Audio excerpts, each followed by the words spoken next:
Wednesday. RawMikeRichards.com. Geez, I almost broke into the old... It is Wednesday. It is a great Wednesday, and you are listening to The Fake Jim Rome. What up? Great to have on the show. Hope you have downloaded the podcast on iTunes, or, as always, watching on the dedicated YouTube channel. Get it done. You got to do it. You know, if you've fallen behind, you can go to RawMikeRichards.com and crush at least 4 or 5 of the episodes that for some reason you have missed. Why would you miss those? Just how many holidays do you have? Dude, you got to catch up. And why do I take the holidays I do? Because I have them. That's why. I take them because I got them. Coming up on today's show, we're going to have Dominic Moore, a unrestricted free agent. You got to do that voice an entire show one day. I think I have. Hey, there's some guys I've listened to, and I think you know who you are, who kind of do that at times. Kind of like the fake voice? And, well, no, I think they're actually doing Jim Rome. Oh, are they? And this is how I talk. No, you don't. This is the way I talk. This is the jungle. You're pretty much not me if you're not me. We've got some interesting news. We got a bunch of stuff actually to talk about today. So, geez, I'm not even sure where to start with the show.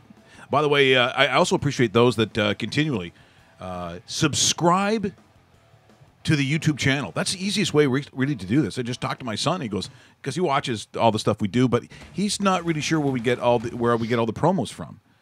And I said, well, if you want to see the shorter versions of the show kind of scoped down, sometimes it is just the interview if we have a guest on.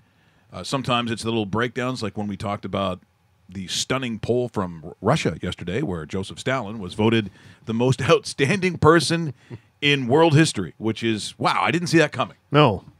To me, that's a comeback, but apparently every year he wins. That's great. Every year, the guy who murdered 10 million people is number one on the list. But Putin, he's catching up. It's getting there. I got my eye on you, Stalin. Two can play that game, by the way. That's what we're afraid of. That's what we're afraid of. Don't say that. Yeah, we don't want to. Do not say that. Yeah, who knows? Also, I guess this morning, we're going to talk some Blue Jays, even though I got to be honest, it's not exactly the topic I look forward to. Not because I'm anti-Blue Jay. Just why do you care about a team that basically, I don't think they get the wild card. I don't. These people are expecting this starting rotation to all of a sudden gel into something that's going to win like 10 or 11 games in a row, because that's the kind of numbers it would take, Dave, to actually kind of get this done. Mm-hmm. I don't see it. Now, the Yankees are having some problems, granted, but Boston's not, and I'll be honest, Tampa Bay, and as you start to look around the rest of the American League, I still think they would be smart to be sellers and not buyers. I have to think that smarter heads will prevail. They've got good baseball people, even though everyone sees them as evil, and so, Shapiro and Atkins, I think, are good. They built what you see in Cleveland right now. By the way, that's not a bad team. What they built in Cleveland isn't that bad. So we'll get to some of the Blue Jay issues. An amazing game at BMO Field. Even if you're not a soccer guy, I got to tell you, that Javinko show that they had last night, and even though it's, that weird Canadian trophy, the Voyageur Cup, or what do they call it? Okay, no one fucking knows what that is. I follow soccer, and when someone said, can you believe the Voyageur Cup? I go, what's that? Is that a canoe thing? Are there lumberjacks? Is there sawing involved? Are there people with furs? What is the Voyageur Cup? Well, that's what they call this Canadian championship between the two teams, and I could care less about that. It was the soccer that was played, and we've got a highlight. We'll probably get gooned on a copyright. You just watch this. But I'm fighting everything. I am disputing everything. And why wouldn't you, right? Because, you gotta. Because I'm hanging out now with a guy who knows a lot about wrestling. And when I get worked up, and all of a sudden, I start talking like this. And if you think you're going to have your way, think again. We got the voice for it. Yeah, I want it. Well, we got to bring back when we start doing the Ultimate Warrior, too, because that was great.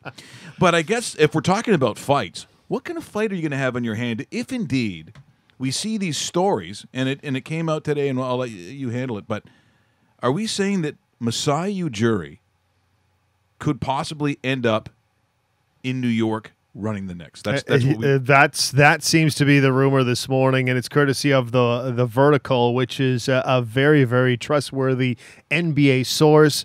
Let's just talk about it right off the top. Knicks, of course, fired Phil Jackson, rightfully so, considering the terrible job he did running the Knicks organization. A great job for him. They paid him a shitload of money. I'm saying tens of millions of dollars. I got the figures. Listen to this. Phil Jackson made $60 million over 3.25 years with the Knicks. In that time, the Knicks were 90 and 171. In 9 years with the Chicago Bulls, 6 titles, $11 million. Like, Dave, I believe most of the time he could do it from his weirdo ranch. Right? Yes, and it is a weirdo ranch. Yeah. I mean, he talks about what the universes and he's a little out there. It's almost the more and more you watch Phil Jackson today, you almost and I don't mean this sarcastically. Well, maybe I do. The Bulls thing had nothing to do with him. No, it didn't. It had nothing to do with him. It was a very good team. It had the best player in the history of the universe ever. I'm sorry, Michael Jordan is the best at everything with the NBA, and the coaching staff really had nothing to do with it. Look, of the era and of what he did, and you start talking about the triangle, that was made very, very famous. And look, for its time, it was, and people stole from it. There are variations of it. But in the game that is played today, that game of pace, the kinds of athletes that are, the game is much different than that time. With the outside in game and everything that goes on wasn't the way it was played back in 1993. Exactly. The 90s, yeah, exactly. So if the Knicks were stupid enough to pay $20 million to a guy who's smoking branch out at his at Weirdo Casa de Universe or whatever he called it, and then occasionally he would send in stuff on a written piece of paper, like I don't even that it came from a crow or however that was done. The Porzingis thing, nightmare, disaster. Melo's contract, disaster. There's just nothing that has been good. It's all. If you're a Knicks fan, I would say laughable, but it's got to be extremely painful because you have become. And this is New York City, Dave, Madison Square Gardens. This was, the Mecca. I look at, the names going by, but I go back to even when I was a kid, and I remember seeing Walt Frazier. Fur coat, the big shoes, cane with the little probably diamond on it. And then he'd go out, and, the finger rolls and the movement, and then Madison Square Gardens, like the show. When we say the show, that's what I'm talking about. And those were the days where, what did you want to play? Well, if you start talking about, even watch a sitcom of its time. If they start talking about NBA basketball, what name do you think comes up with one of the teams? They would say maybe Lakers because a lot of shows were shot in L.A. But the name that would come up of the time is going to be the Knicks. I guarantee you it was always about, in basketball, how about those Knicks? Because the Knicks were... I guess if I'm looking for a parallel, the Yankees, because it's New York City. It was the center of the universe. It's why it always showed up. And now you're the opposite. You're a no-show. Yeah, absolute no-show. So Knicks owner James Dolan targeting Masai Ujiri to replace Phil Jackson as New York's president and grand poobah of everything New York Knicks.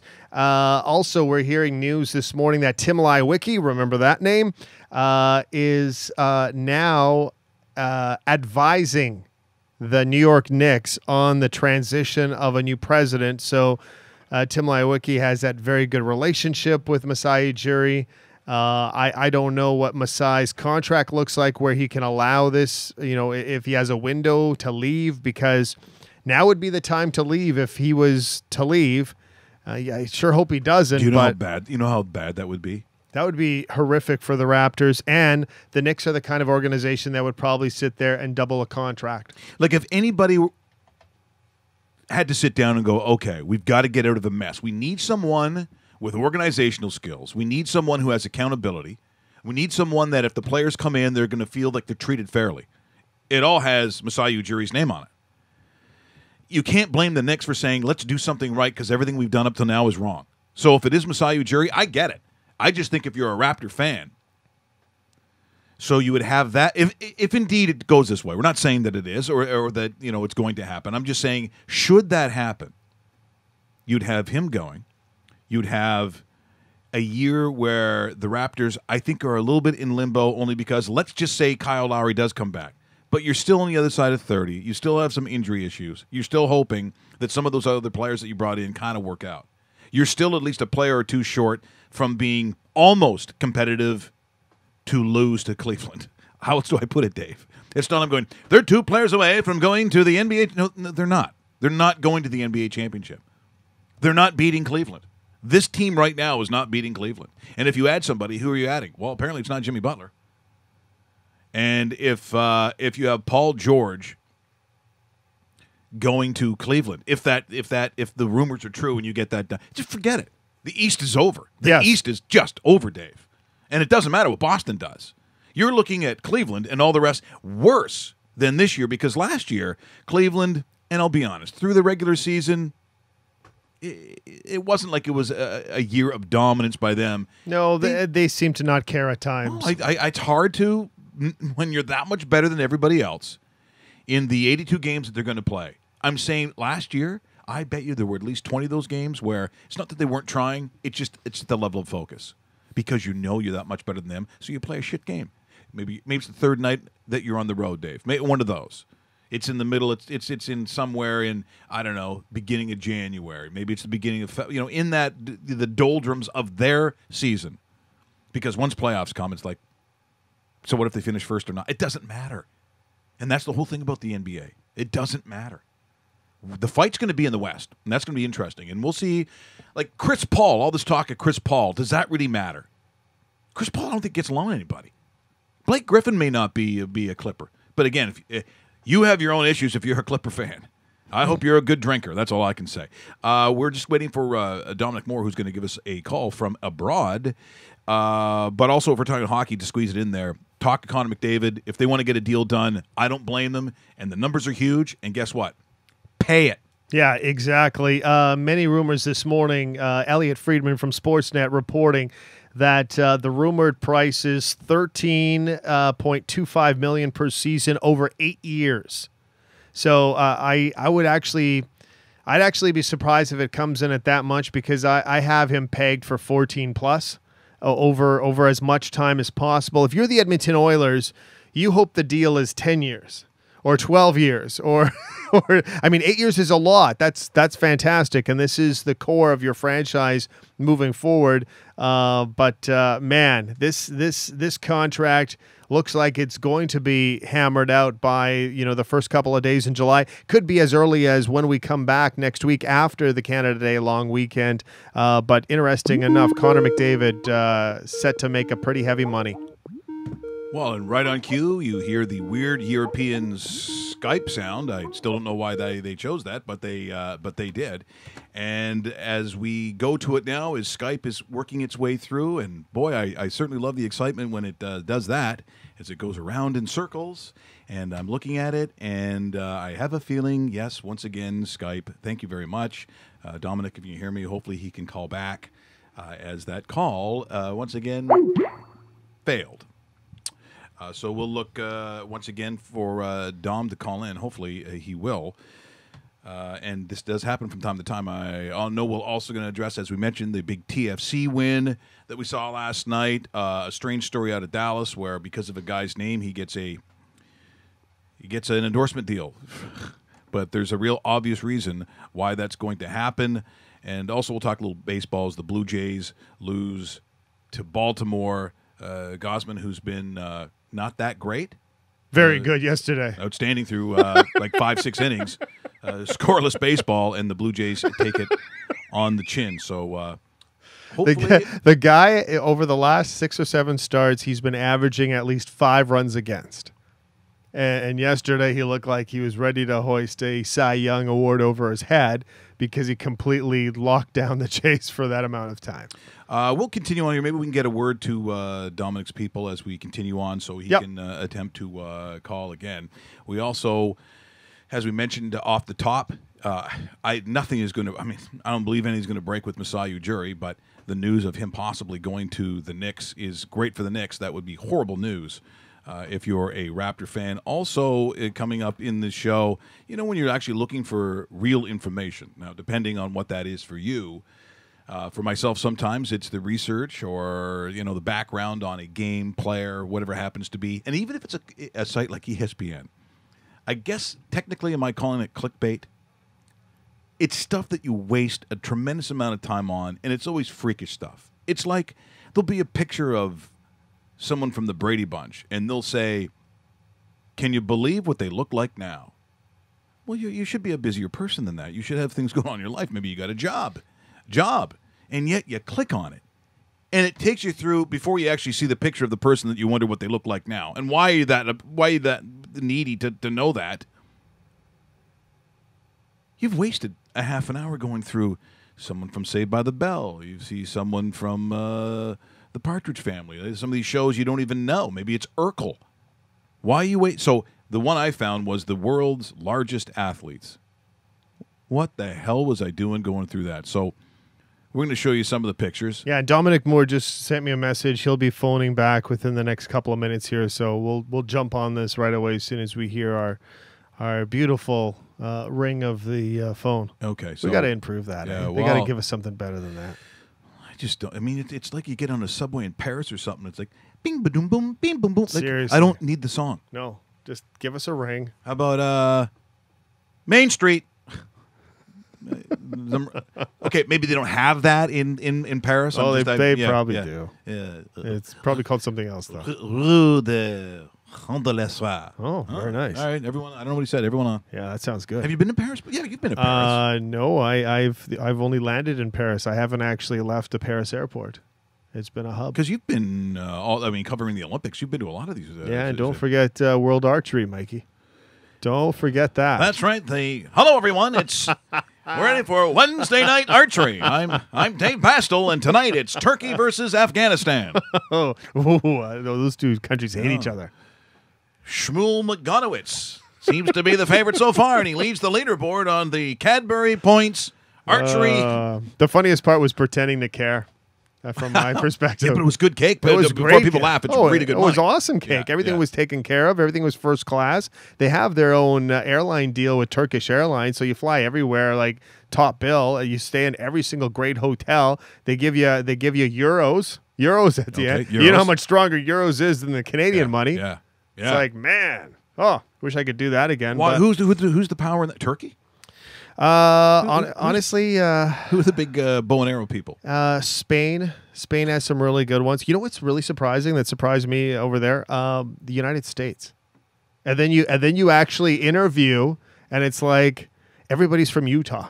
Oh yeah, and it's like, okay, hunters. yes, they're hunters. exactly. That's hunters. Exactly it. Because I was like, no, they can't be this good. It's like, no, they United States actually place in the top 5 in almost every single category, from junior archers to senior to women to men to group to. Honestly, they are right up there. But if you're looking European content, you're looking at Spain, Germany. You have a couple French on the women's side that I remember of, and were they hot at all? Like with the French like a hot French archery girl, kind of be like Catwoman or something. That's how I see it. Yeah, you know what? I don't think they dress like that though. No, there was. As far as looks were concerned, there weren't too many. I mean, when you're looking at the athletes, let's just say they weren't track athletes. And there's some heavier set athletes on both the men and on both sides, whatever. the men and the women. Fine. So you did both. I did both. Yeah, everybody. In fact, you can do both. Yeah, that's the 1-2 punch that we're looking for. I think that's what they said too. In the archery word. Oh, here we go. Here we go. Let's try once again, courtesy of Skype, and I believe maybe even calling from overseas. And as the wheel spins around, I just have a real bad feeling about this. And, this is terrible. I don't know what to do. I tell you what I would like to do at this point. I thought we had checked this out, but apparently it worked fine before, because me and Russell were looking at it. This is unreal. I'm praying that, and I appreciate the fact that Dominic has taken the time to actually even do this, and it is going to fail us today. So sorry about that, and you can just imagine going through my mind right now. Can we turn on the air conditioning too? Yeah, Because I'm starting to sweat Yeah, here. it's starting to boil. I'm very sorry about that. It's the first time this has actually happened. I really want to go raw Mike Richards on the everybody show. right now. I swear to God, if I found some nerd from Skype right now, the beating would be so severe that people would show up and take a look at the remains and go, what kind of animal would do this to another human being? This one. That's nice. Terribly sorry about that. And we will, I guess, continue on here on rawmike.richards.com. If you're watching this, you'll see that I'm just going to fucking lose it in about a second here and trash this whole studio. But I won't. I will try to regain my composure and continue on with the show. And I guess if we're looking at composure, people in BMO Field certainly did not do that last night in what is called the Voyageur Cup. And I guess it's, between the two Canadian teams, between Montreal, I guess, and TFC. Is Vancouver, are they not allowed in the are they part of this? The Whitecaps are? See, I don't know what the trophy is. All I know is the game was outstanding. And in our previous incarnation, when we were TSN 1050, we had a chance to go down and see the very first game. And, of course, Buddy started singing a Javinko song, which became known as the Javinko song because there was only one word in it, and it was, surprisingly, Javinko. But this game last night, so, of course... Wow, really? Yeah. Oh. So they decided the Javinko song should be Javinko in it? It was like watching the early stages of Loggins and Messina with that kind of writing. I love it. So we know that Toronto had the away goal. So it gets to, as you know, that means they're actually winning when you go back-to-back. So Montreal actually scores a goal. So it's 1-1 we're getting into the 95th minute, and Javinko has been the goal scorer already. So courtesy and property of Major League Soccer and the broadcasters, TSN, and, of course, our friends at TFC. Property of all of them.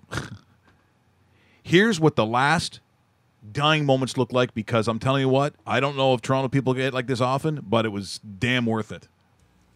Lefebvre sliding in, gets it away. What a tackle. Very well done by Lefebvre. And now Javinko picks it up. One last chance for TFC to try and win it in normal time. Vasquez through for Edwards. Edwards pulls it back. Javinko! Unbelievable. Sebastian Javinko with almost the last kick of the game. Looks like he's won the Canadian Championship for Toronto FC. How about that? How about that? BMO Field sent into a frenzy by the little Italian who scores his second of the night. And once again, Toronto-Montreal provides incredible drama. And so, for those that necessarily, and once again, that's property of Major League Soccer and, of course, our friends at TSN, you don't see that much in North America, period. I mean, if you just saw that clip of the very end, you saw the crowd, and you didn't know any better, where do you think that game was played? I mean, you may have overseas. That's in Europe somewhere. And they've been able to capture that here in Toronto. And certainly for the years where it wasn't victorious, where there were no playoffs, where it was really almost heartbreak each and every year. Even Jermaine Defoe comes over there, and they have this huge push for him, and Bradley comes over, and I think the first game of the year was against the Sounders. So Seattle, always a dominant team. They win that game, and then Jermaine Defoe basically is hurt for the whole year. Forever, yeah. You don't see him. Yep. And they don't make the playoffs again. And he leaves the country to get his physical therapy overseas, and man, that was a bloody big deal to me, let me tell you. That's right. Remember? A bloody big deal. They put it on a bus. And then it became no deal at all. No. And then you see the magic of last year, and quite frankly, the way that they played in that final, then to lose in penalty kicks. So a team that doesn't score a goal, it was just really difficult. But this team, they're on a vengeance. They're out for blood this year. I mean, it's I've got the Steven Seagal shirt on there. Was something about out, looks good, out actually. for justice. So that's who they are. There's your tie-in this year. Are they also above the law? Well, you'd like to think so. Okay. But apparently a card does come out. Okay, good. And you're not above the law. Okay, In fact, they just... there's a card right there, you. There you go. But it's tremendous excitement. And even if you don't like soccer, you tell me that wasn't engaging? You're telling me that wasn't exciting last night? Yeah, it was really exciting. Nice to see that stadium packed, unlike when the Argos play. That's kind of disappointing. Well, you see the Argos home opener, and they get that, and now this is like an exhibition soccer game, and they double the attendance. I just look at that facility itself should be packed no matter who's playing in it. Soccer, football, if you're going to put outdoor wrestling, whatever. It's a fantastic facility. Like I look at that and I go, that might be my most favorite facility in the city. Okay, and here's the reality of it. Here is the reality of it. Years ago, I guess if you go back in soccer, the teams that played at Varsity Stadium. So this is kind of a Toronto conversation, but if you're a soccer fan, you know what Another I'm talking good about. facility too. So you had Varsity, you had what was the old exhibition stadium. You had a team called the Toronto Metro Croatia in the first attempt at having North American soccer. You know, that's the Brian Budd era. That's the original Whitecaps. That is Pele with the Cosmos. That's Georgie Best playing in San Jose. And it flirted with a certain feeling about soccer. But in reality, those that went to the first soccer games of that time, so we're talking the mid-'70s, late 70s, maybe early 80s, it was basically those that were landed immigrants going to see the sport of their people. It was New Canadians. So, I mean, the name, Metro Croatia, what do you think that was? It's just how it was. If you saw an exhibition game played at Varsity Stadium, and let's say it was Greece, let's say it was Mexico or Italy playing Canada, what do you think the facility was filled with? Greece and Mexican Greeks, fans. Italians, Yeah. That's how it was. And so for the first time since that, they get their own facility, so to speak. And they did at the time, and that's where some of this weird anger comes from. I don't understand. I think it's an immaturity, but a lot of people share facilities. Not a problem. You're not playing at the same time. It was their team. It was maybe a second or third generation Canadian, but they're Canadian. They might be Italian Canadians. They might be English or Irish in background. They might be Mexican, Latino. It could be from a lot of different places in the world. But Toronto FC became the team of the people who live here. That's a first. That was number one. That's what changed. I think Alan Frew, our good friend, came up with one of those songs. You saw Scarves, and good friends of myself, like a Stephen Brunt. I'm still in Calgary when this happens. Said, Mike, I know you're a fan of footy. If you didn't know any better, you'd think you were in one of those buildings somewhere in the Premiership, not one of the big buildings, but you would think you were somewhere in Europe watching the enthusiasm, the Scarves, the songs, the singing, the enthusiasm. He goes, it's pretty good. Now, at that time, you also had little nuts and bolts falling out of, some of the stands, but it didn't matter because it was theirs. Now that the heartbreak is over, Josie Altidore, Javinko, we mentioned Michael Bradley, you've got some bona fide guys who play in World Cups on national teams. I mean, you look at that last World Cup, so strange, at least for a lot of us. I'm now 54. Hearing a guy with an English accent, here comes, Russell Graham at Real Salt Lake coming in for... I'm going, Real Salt Lake? What? What did he just say? And you're starting to hear, someone from Toronto FC now coming onto the pitch because they're playing Brazil. That is new. That is new for us, relatively speaking, for those who are probably over the age of 45. That never happened before. So they have embraced it that way. So therefore, I think, in a very metropolitan, very international city as Toronto is and the GTA, this does not surprise me. Because soccer is a sport of the youth. It's 2 hours. There's a lot of action. It fits into the world. You know what doesn't? Baseball. Baseball doesn't. And football, even a harder sell. And in the GTA, in Ontario, it is a shitty market for football. There are not football fans here. There's fans of the NFL. You have fantasy league and pool guys, and you have those that gamble on the NFL. Yep. But that doesn't mean I can sit at a party and go, geez, did you see, that LSU-Auburn game? No, I didn't. No. Did you see I don't know, Toronto played BC? That was a really good game. That's as Okay, let me ask you this: if Toronto gets an NFL team, does this city support the Toronto whatchamacallits of the NFL? Number one, I think you're going to see a team in Mexico City before you. I think you'd see it in Makes Toronto. a lot of sense. Yep. Number one, you need a new stadium. So who's building that? Nobody. I mean, there was all that talk beforehand, and Bon Jovi. Remember the talk of Bon Jovi? I just don't think I'm going to see it in my lifetime, and I don't really care. It doesn't. I like football of all kinds, so I'm going to an Argo game. I'm going to a Ticat game. If there was a high school championship game and someone said, I have tickets, do you want to go? I'm going. But I love football at all levels, including CIS. If someone said, I want to go out and you want to see Western play McMaster, I'd go to the game because I'm a football guy. I don't need to have an NFL logo to start a football conversation. A lot do. And I'm not putting it down. I'm just saying, say what you are. You're a fan of the National Football League, which is the biggest league in the entire world when it comes to that sport. So there's no shame in it. It's just what you like. But when you start telling me that the other things aren't football, or that I wouldn't go down there because it's not real football, then you're a fucking jackass. You just are. You're arrogant. You talk like an entitled person. And I guarantee you don't know football the way that football people talk. Can you coach it? Could you go to a high school right now and coach that game? Yes or no? That's your answer. And that's what I say about most people when they talk about the sport. I can coach a lot of sports because I grew up with that. My father was a coach. But there's certain sports that I wouldn't belong because I don't know it. If someone asked me to coach baseball, I'd say, I can't. I know how it's played. I know some of the players. Sure. I talk about it every day. I've met all these players, talked to a manager. I mean, we'll talk about it today. But I'm not trying to fool you into thinking that somehow I'm a baseball expert. I've never been that guy. A lot of people are. They're experts on everything. As soon as they talk about it, they know everything. It's like I heard on a radio station today about R.J. Green coming on to their show today, as in S.J. Green. They called him R.J. Green? Yeah. Oh, jeez.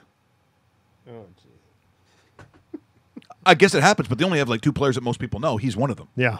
Yeah. And you also happen to be part of the broadcasters of that entire league. Name is wrong. Wonder what station you're referring to. No, couldn't believe it. Yeah. Hey, let's open up these from our friend Dicksware. I'm very curious on what this looks like. So yeah, we set do, it up for us properly. We do, and apologies again to Dominic Moore. Yeah, I mean, I don't he know. actually wrote back and he said that we'll try it again. Maybe the week of Smash Fest in person. Oh, that'd be great. Down. No, But I don't understand it. I know sometimes the internet plays tricks on us and Skype's through the internet, but Russell and I clearly checked this and we talked on Skype. Making fun of each other before the show. It worked. I don't know why it's given us bubbles and circles. I mean, it's crap, and we do apologize. The Europeans. It's Europeans. I just thought I'd throw that out there. Sure. Someone's got to get mad. No, I'm supposed to open up this one first. Oh, it says see the David, instructions. David's opened this one first. This is a courtesy of once again Dicksware. Okay. I know, uncomfortable to say that. But David has a mug, and it is. There you go. I don't know if. Wanted raw or alive. Raw and alive reward. And there's a reward every friggin' day. Every friggin' day. No, here is here's mine. That's mine. Oh, this is yours too. Yours is David. there. You can type the words on. Yeah. Oh, okay. There you So. go. These are this is awesome. These are the Daves I know. I'm very familiar with this. Oh, look at that. Oh, look at that one. Oh, that's fantastic. So we should have taken a picture so that people can actually, because they can't, can they see it? Yeah. More or less? Yeah, exactly. All right. So the Daves I know. So we got David Ortiz, David Bowie, Dave Schultz, David Hasselhoff, David Lee Roth, Dave Keon. Oh, David Duchovny, one of my favorite. Dave, the Minion Dave. Oh, this is fantastic. Yeah, that's very good. What a great idea. David Lee Roth, to me, it stops at David Lee Roth. I can live with that. David Jansen. Yeah. David Hyde Pierce. I mean, that one you can lose. Davy Jones. Ortiz. Yeah. Davy from, is it Davy and Goliath, did you say? Is that what it is? I don't know. The puppet guy, Davy and Goliath. Yeah. Oh, Yeah. there you go. Yeah. There you go. I've got a picture of grilling stuff. Raw Mike Richards, medium rare. Actually, it'd probably be raw, too. You can say raw. Pictures of Crown Royal and rotisserie chicken and ribs. I love it. Oh, now roast beef has a little package as well. Okay, so you got to come on camera and show it. I don't know if people. I know that's not translating well to podcasting. That's okay. We're trying to describe the gifts that we have. By the way, I have one more. If you want to hold this up to the camera, Russell, here is it looks like a golf shirt, shirt that says "Raw" on it. A real golf shirt. Look at that, Raw. Okay, all right, fine. Actually, that's fantastic. That's really Good great stuff. And of course, here comes Russell roast beef, and I can only imagine. Oh, okay. And any guesses what it would be? Do you think it's an actual roast beef dinner? I don't know. Do you normally stand? Okay, he's beside me now. This is becoming very uncomfortable. He's got thrills. How does he get thrills? How does he get thrills? I don't know. That's unreal. All right, and I'll be taking that. Thank you. Okay. I don't know why you're getting gifts. Yeah, I don't understand. Understand what's happened here. Here we go. Again, here we go. And here comes. Oh my God. Here is. Just go right up to the camera too. Yeah, that's class. Okay, go right up to the camera and I don't know if you'll be able to get it across. Keep going. There you go. I'm not afraid. That's With a ghetto blaster. awesome. There you go. That's from.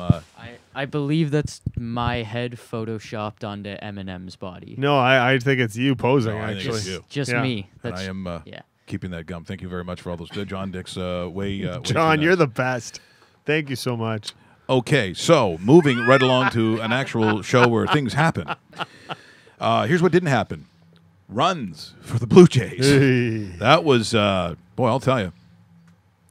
For those that are waiting for this amazing return of the Blue Jays to, I get you root for the home team, and we just talked about those that show up. They're still getting, in huge numbers, still going to Blue Jay games. God bless them. But, the team that they're seeing, let's be honest. This is a shadow of the previous even 2 years. And so as we look at last night, so who are we going to start with? Trumbo, I believe. Trumbo gets the double, and for Greeley actually was sent packing before the game. Is that correct? Yes, he was. He was designated for assignment. You know what? I hate to say it because I like the guy. I think a lot of people like the guy. The guy's a great personality, but I'm sorry he wasn't getting the job done. Every single time he was getting lit up when he was out there. He was actually averaging more than 2 home runs against per 9 when you kind of break down his numbers overall. And you know what? He was getting hit too hard, so rightfully so. He gets assigned, so he's off the team. Interesting enough, in a classy move, he puts on top of his locker, "Stay in the fight." And it's funny, on the day he was fired, basically, because that's what happened. He was let go. He was released. He comes up with a better hashtag than anything I've seen out of that organization for a while. That is classy and way more fair than something that I would probably put up, should something like that happen. Yeah. I mean, in arguably your worst moment, he shows true character, and good for him. Good for him. That's fantastic. Get leprosy. I don't know if I'd See you later. say that, but Ebola coming your way. Trust me, losers. because honestly, you get the feeling that this guy's cheering for this team, even though he's no longer part of it. Well, it wasn't their night at all last night, courtesy of Major League Baseball. Who else do we get a credit on this thing? Is there anything else? MASN? Nesson? No. Can't be Nesson. And the Baltimore Orioles, whatever they are. Yeah, MSN. Yeah. Yeah, Maryland Sports Network. Yeah, there we go. See, we're getting them all, so now we can play it. Get it? That's what we're going to do. Here's the double A Trumbo. 2-1 delivery on the way to him. Trumbo laces that one to left center field. Oh, That's going to fall in, and it'll come halfway off the wall. Scope will score. Here comes Jones. Here's the throw to the plate, and not in time. A 2 RBI double by Trumbo delivers again, and the Orioles take a 2-0 lead. So 2 out Lightning. Orioles been pulling that. Well, the Orioles, a team to me that are just kind of hanging on anyways, Dave. They're kind of flailing away. Speaking of flailing away, I guess it was probably back, I don't know when this became the advent, but I want to say players wearing a lot of jewelry. In your mind, when did that become sort of in vogue? Because you go back to the 60s, you won't see anything. Oh, you won't see geez. anything like that. Because baseball managers, if you came out and you had some great big gold necklace on, get back at that. Honestly, there's no way like that would happen. what's the purpose of it to have it jingling around while you're running around bases, or I don't know, like Mr. T never wore it, but Yeah. I mean Ricky Henderson started to wear it just after that. I'm thinking that when I look back on that Reggie Jackson, Catfish Hunter, Oakland A's of those mid-'70s. Is that where I started seeing that stuff? Is that where bling kind of came out? Because some of those chains are huge. They are. They look stupid. It's like you have a road symbol on you, like a stop sign. I don't know what it. So Adam Jones last night. So he takes a swing and a miss, Dave. I believe it was a forkball. And the beads fall. Yeah. That one. And then they got to stop the game so he can pick up his gold chain once again, courtesy of Major League Baseball and the Maryland Sports Network. Yeah, MSN. MSN. One of our favorites. 2-2 delivery. Scope not going anywhere, and again trying to find a hole in that swing and Now watch can't this. as Watch. Adam fouls off some tough pitches. Yeah, moving it all over the place, really. They're a good fastball up and in, about 94 miles an the hour. chain after fell off. Adam the change Jones up at had, the bottom of some the zone. bling going. Yeah, and that's doesn't the key, anymore. really. This may be a first in baseball. See, every game, you never know what you may see. Have you ever seen jewelry break and have to be picked up on the field during the game? Oh, my God. Watch this. Good fastball. Here it comes. Comes in the back of his neck and down to the ground. Oh, my goodness. There it is. Oh, Picked can I it hit up, now? but, Oh, I got to tell. See, now, here's the other thing about baseball, that it does lend itself. It's kind of cool, and it sort of lends itself to the sport. The way the American guys kind of talk, Dave, the way that baseball is played, because it takes 9 hours to play the game, I can speak a little more deliberately and a little more slowly. Yeah, well said. I think you're ready for a position with Major League Baseball. Honestly, You can't do that in archery because those bows are coming pretty fast. they actually. I mean the are. arrows. No, you're on. You're on. I know what you meant. Do you sit there and say no more jewelry? Some sports do. What would be the point of it? Some sports do. Now, I think unless at the elite levels of volleyball you're allowed to, but generally, if I'm roughing it and I see, Enzo come out, Yeah, AO, got to come off. yeah. It's all coming off. Sorry. I don't know. I mean, at the pro level, but I don't know. I mean, looking at that game last night, that might have been one of the more interesting aspects of it because that was a boring game. Also, the weirdness of Josh Donaldson going and catching a foul ball down that third base line. There's some gigantic guy who's wearing shaved head. Either he's in a band or he's an escaped prisoner, and he's got the That guy from Happy Gilmore that sits in the crowd. no, like shaved head though. Oh, okay. You know. Because that guy had a mustache. Is it Gortat? Who's the crazy looking basketball player? George? Yeah. Yeah. So he looked like Gortat, but even bigger, Okay. like real scary. Wow. I missed that guy. And so as the ball's going over and Donaldson goes over, the guy had a beer in his hand and a Donaldson shirt. He wasn't moving. He was going after the ball. Now, I happen to think if the guy was a little smaller, there would have been a problem. But the guy was a freak and decided, and even when he catches the ball, he's all over Donaldson. I guess wanting the ball. I don't know what the monster wanted. That was just weird. Speaking of monsters. And Coin. Yeah, like, give me ball. Fire. Yeah, but he probably from Scarborough. Sorry, Scarborough, but you know what I'm saying. Here's something. You're sitting there and you're looking up. Oh, no, you don't. Now, I am going to play the shit music because this is really what this is all about. You're sitting there and you're looking for something maybe remotely important. Remotely important on the internet. So what? So are you on Facebook? Are you looking to see if your sister has had a baby?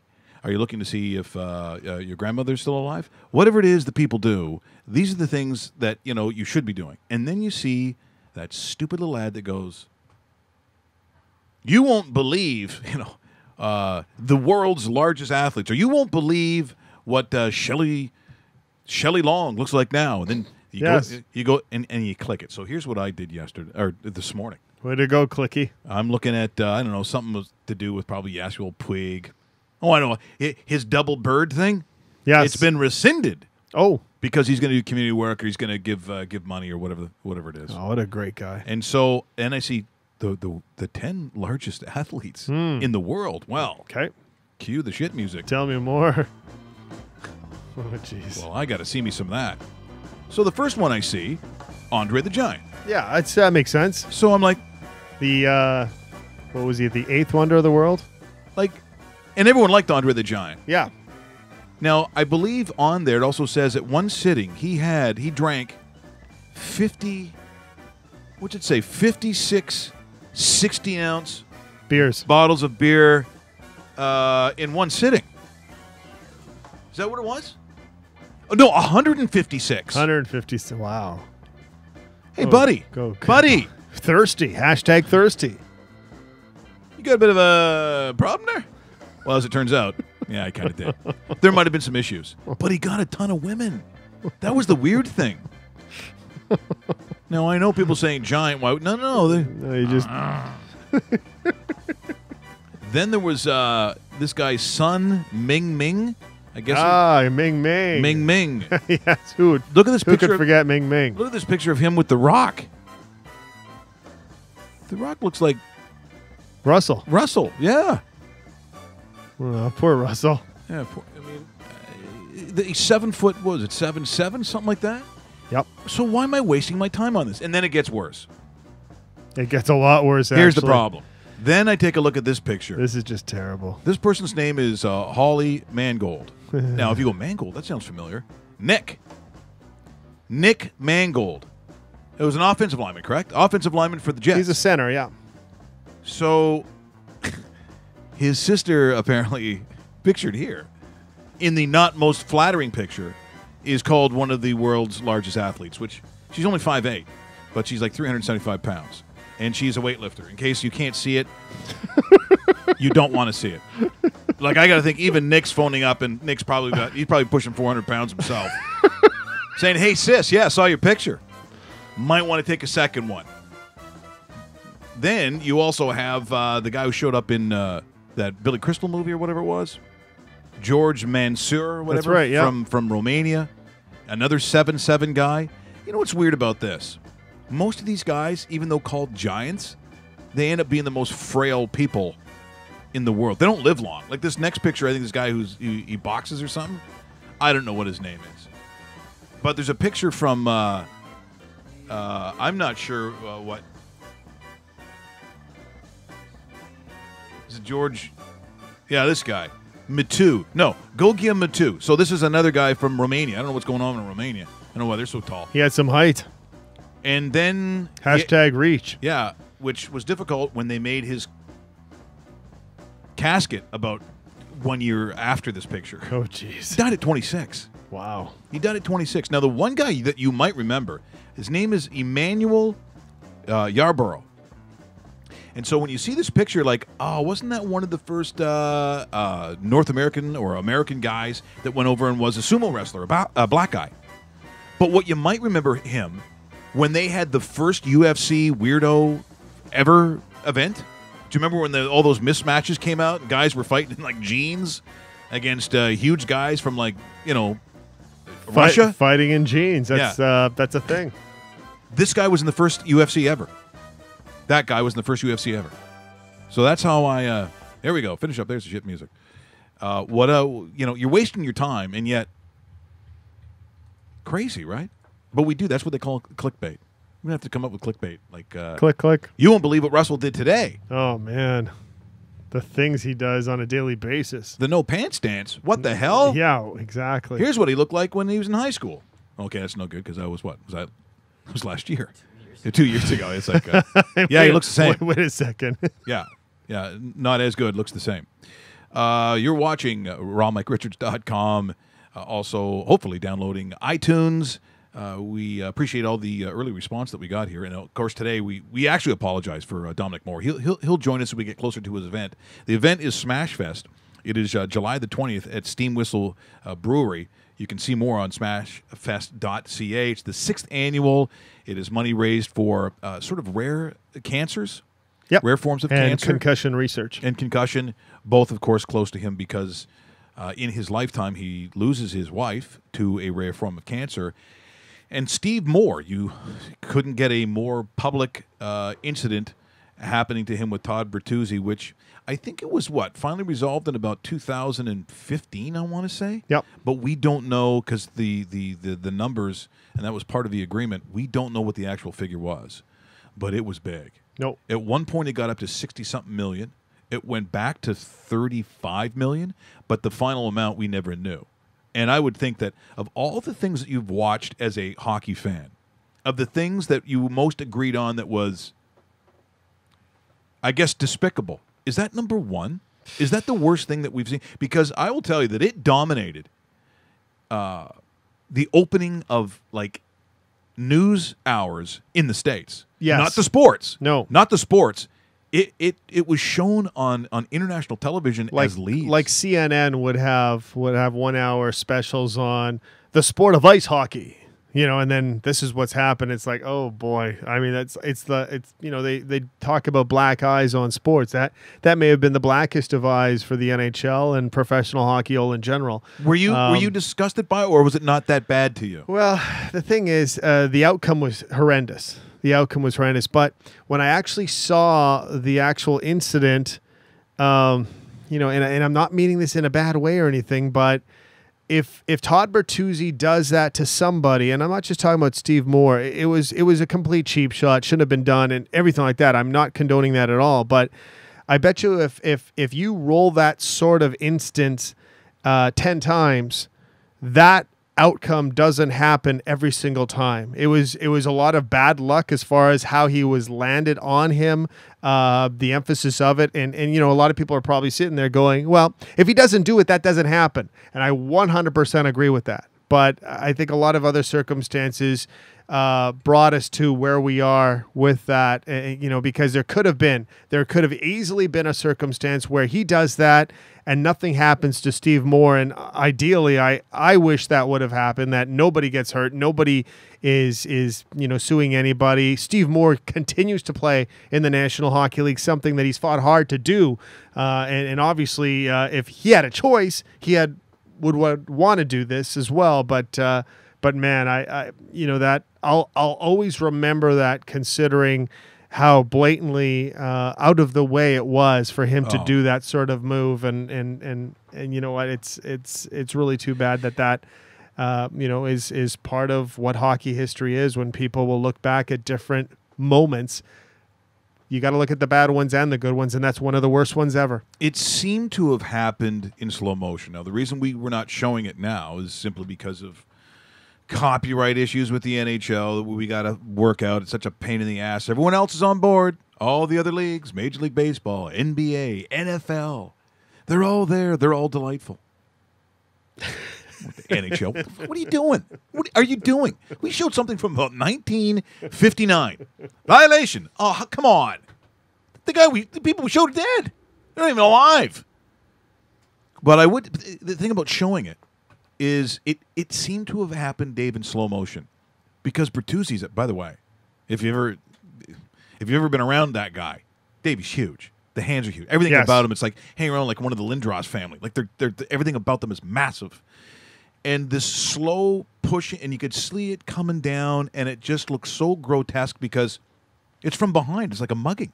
It is. Like Steve Moore doesn't even see him. No, it doesn't have time to protect himself, or that's the worst part of it right there. It's not grabbing a guy because you want to fight him. Like if you want to fight a guy, go around, turn it around, drop your gloves, and do what you do. Now I come from an era where guys were doing that like at 15. Yeah, sometimes even younger, where people are like, "Oh my God, did you see that? Jimmy just made a mean face at Tommy. That's a penalty. There we go. It's oh baby." But at that point, I'm looking at what happened, and regardless of what the money was and whatever that ended up being, I think it did kind of change the way in which a lot of players looked at it. Because if you're, and they don't want to be called a union, they're called the Players Association. But let's just say what it is. It's a union. And in unions, generally, the number one concern is workshop safety. It's in the workplace, safety for all. I mean, that's what the songs are about, and they look for the union label and all. But because it's supposed to be us collectively together as brethren against kind of them. In that case, it'd be the league and owners to make sure that you're all unified. But if I can't trust that you're not going to go out and jump me from behind and take away my livelihood, you don't got much of an association there. Like, you're not on the same page. If Dave goes out and jumps on Russell from behind and throws him down. I wouldn't do that. I like Russell. Okay, let's use another example. How about I confront him face to face Yeah. and then do that to him? But at some point, and that would not be a long fight, I don't think, unless, of course, I believe Russell knows Kung Fu. Is that correct? I think he does. You're Kung Fu? I'm not messing with Russell. No. But you know, jiu-jitsu. Okay. Let's. I want to jump him. No, Okay. go on. I want to So you jump him. Yeah. At some point, it's like, well, if I'm going to do this, and we're on the same team here, then guess what happens? I got to sue you now. Yeah. So if you have your own membership, Okay. Now I don't want to jump. members are suing on. And remember, Bertuzzi then he goes after Crawford. He tries to sue him in a civil suit, Mark Crawford. Yep. Like the whole thing became a mess, and I just don't. In my mind, not only do I think that I'm never going to see that again, but I think there's going to come a day in that not too far future that I don't even know if you see fighting, Dave. I think fighting could be eliminated. Yeah, wouldn't surprise me at all. Some breaking news before we say goodbye for this Wednesday, Mike. At age 32, Bobby Webster has been hired by the Toronto Raptors. He becomes the NBA's current youngest general manager. So Bobby Webster, new Raptors general manager. It was rumored for the last couple of days, but today it actually went through. He was formerly an assistant GM. So at age 32, Raptors general manager Bobby Webster. That's pretty young. Hey, you think that's big news? How about if you're a Dallas Cowboy and you're very excited because you're playing for one of them boys? How about them boys? That is. You come from a big program like the University of Michigan, which this player did. If you're watching right now on YouTube, you'll see that's Taco Charlton. Yeah, you heard me. You heard me right. That's his name, Taco Charlton. Now, someone in Dallas, smart enough to go, what did he say his name was? Well, it's a little company that I like to call, Russell, Taco Bueno. Ah, there you go. And who wouldn't want their name associated with something like this? What's going on? You know. This is so bad. What's going on? Obviously from the 80s. You know. Seasoned ground beef and a whole lot more on our Get a load of the special white Bueno kid bread. who's supposed to be dunking the ball. Muchacho. Look how high he jumps at the end. Watch what he does, Dave, at the end. What's going on? Here it comes. Oh, got taste. Watch this Taste, kid. taste, taste. Taco Bueno. Muchacho. comes. Only Muchacho. at Taco Whoa. Bueno. Boy, he really got some lift I was there. going to say, what trampoline was underneath that net? So some Justin Bieber-looking kid with a trendy 80s haircut, if you watched it, his waist was above the rim when he dunked that ball. And I never knew that by eating tacos with all the beans and ground beef and melted cheese, that Processed cheese, too. that didn't slow you down. No, it actually... Oh, you're jumping higher. Yeah. Well, we've learned a lot of things. We've learned that. So I'm going to start eating more tacos. Which is, you know, what? we've- I might even do that tonight. There you go. We've also learned that Skype sucks. Yeah, stop Skyping a Skype. Yeah, and we also learned that the new general manager is 32. So if Russell's not a general manager of a major franchise, Take it easy with the jewelry. If you're, if you can't keep it on your body in baseball, don't wear it. there you go. What? We just become best friends? Yup. You want to go do karate in the garage? Yup. It's time! Well, rarely do I end the show with an apology, but I do to Dominic Moore and with hatred towards Skype that we could not get that to work today, but we will when he comes back once again. Smashfest is July the 20th. It's the 6th annual at the Steam Whistle Brewery, which is a fantastic facility. If you're lucky enough to get in, it's hard to get in. You're going to have yourself a great time for a great cause. Have yourself a great day. We're going to eat some tacos, and I'm going to crush some cold beers today. Yeah. Speaking of which, I'm going to tell you that next week I got a huge announcement about that and a huge sponsor, 2 of them. So thanks for supporting us because we're going to keep it going. Again, another terrible delivery by me. Yeah, I liked it. Yeah. Keep it going.